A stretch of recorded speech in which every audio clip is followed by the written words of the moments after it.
I've been a resident of this district for 28 years, and I've been involved in the school as a booster, and then as a school board member.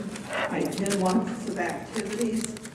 My two children started here in middle school after we moved to the district and graduated from here and have had successful careers. I have two of my grandchildren attend here, and they live in the district. My daughter lives in Oakwood, and her children go to Oakwood City Schools. I felt after my children graduated, I wanted to pay back to the community for everything my family has been able to achieve out here. And the question was, what have I done the last 5 years related to schools? I've been an active board member at Northwestern, also the Career Center, where I've been board officers.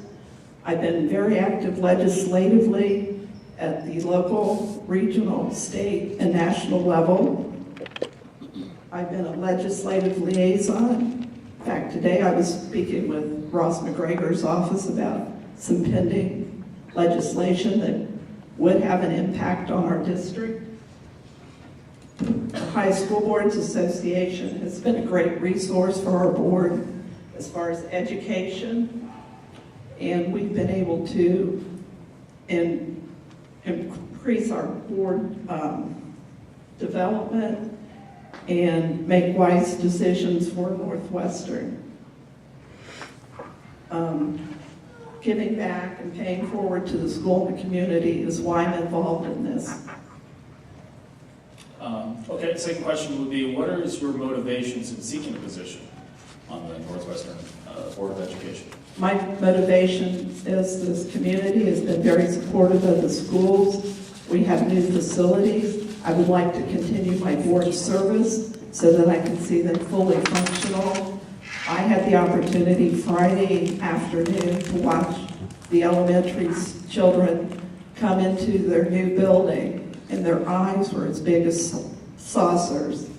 They saw their classrooms and moved into their desks, and then they took a tour of the building, the gymnasium. They were just awed. They couldn't believe it. The cafeteria, the stage, and the technology that's available. I want to see that expanded as much as we're able to do with the new things that are available to our staff and students. Okay, what do you think the number one issue is facing Northwestern School District? The number one issue facing any school district is financing. If you look at what's happening in Washington, D.C.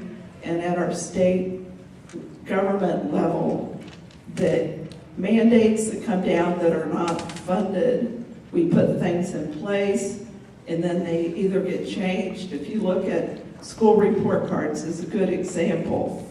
You know, they give you one direction. Well, now nationally and statewide, we have the Common Core, which is a different direction. And now they're talking about possibly changing the Common Core. Well, all those changes cost you, the local taxpayers and community members, money when we have to make these changes. And sometimes I don't know that they're all for the benefit of the students. Okay, this question comes from the community. In words you believe we might understand, explain to us how school systems are funded. Well, there's a little in the black, there's a fluctuating area in the gray, and then there's one area that's definitely not funded. The unfunded mandates have to do sometimes with how we offer special ed. Title I is a good example. It has been around for, I believe, about 32 years now. When the federal government put that in place, it was to be funded within 5 years, 8 years, at 40%. A couple of years ago, the last time I went to lobby Steve Austria's office about that, we were right at 11% federal funding. So we get a small portion from the state, But the majority, again, falls back on our local taxpayers. And that's just one example of how these unfunded mandates come about and some of the things that need to be done for the report cards and the Common Core. It's the same issue. They come up with these ideas and you may get money. It's like the lottery money. Well, they give you lottery money, but then that comes off your foundation base. So it's a wash.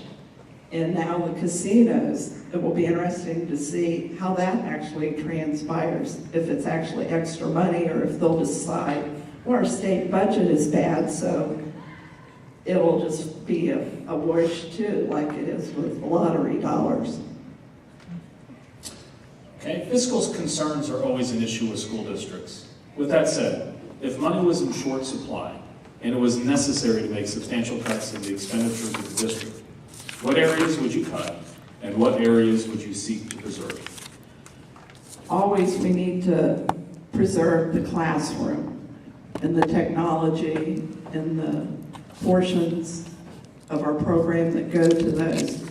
My hope is with our new facilities that our maintenance costs should be less. We don't have flat roofs anymore. We have the geothermal. We're in a buying pool for our electric. Any gas we might still use in the district, our insurance pools. So we already have looked outside of the classroom to help preserve those costs, our negotiated agreements. So I think that, those items will help so that I would like to see more, state says they're going to give us more money. I would like to see some growth in the technology area. But then again, until we actually have the money in the bank, we can't make more expenditures. But I definitely do not want to impact a classroom unless it's a last resort. This question comes from the community. Can you name 3 things in your life that you are committed to? Community service, my boardmanship. I've been a board member for 16 years. In that time, I've arranged my work schedule, my vacation schedules to attend all meetings. I have missed 2 meetings in 16 years. One of those I was with the Career Center where I'm in my 3rd year as the board president there, lobbying for funding for our school as well as theirs. So if I commit myself to something, I try to give at least 150%. And I try and attend different activities and programs for the school.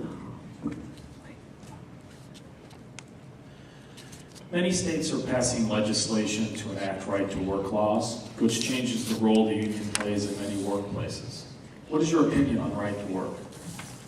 Right to work, I know some places use it. I don't feel if what we have in Ohio, I don't think it's broken. I don't think we need to fix it. I think the union and the school board and management need to work collaboratively for the betterment of the community, because I don't want to see staff hurt by not having some representation, but it needs to be a two-way street with both parties working collaboratively together. A board member has many responsibilities, one of which is to lobby for education. If elected, how will you lobby for education both at the local level and at the state level? I have been a legislative liaison for both of the districts I serve. The Career Center is an appointment. I lobby regionally. I have regular contact with Bob Hackett, and this past year, Ross McGregor became ours. Chris Wagner isn't quite as available in our community since he's higher in the Senate now.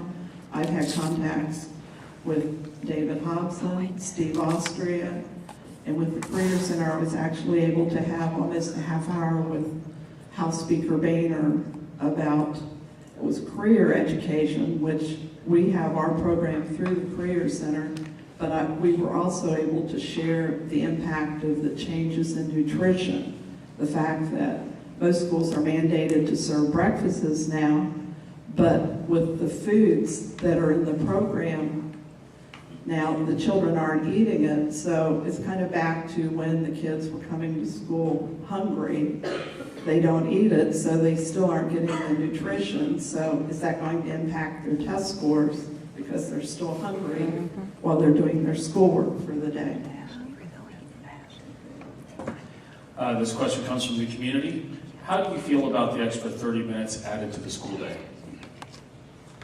I think that's an important thing to have, so that since we have more technology, have more opportunities here, and with Common Core and some of the other mandates that have come down, we need to be able to prepare our students to be successful so that when they walk from our doors and go on to higher education or employment or whatever they may decide, that they're prepared the best they can be for their level and what their desires are to become. It may not be college, it may be a job placement or some technology area that they would be working in.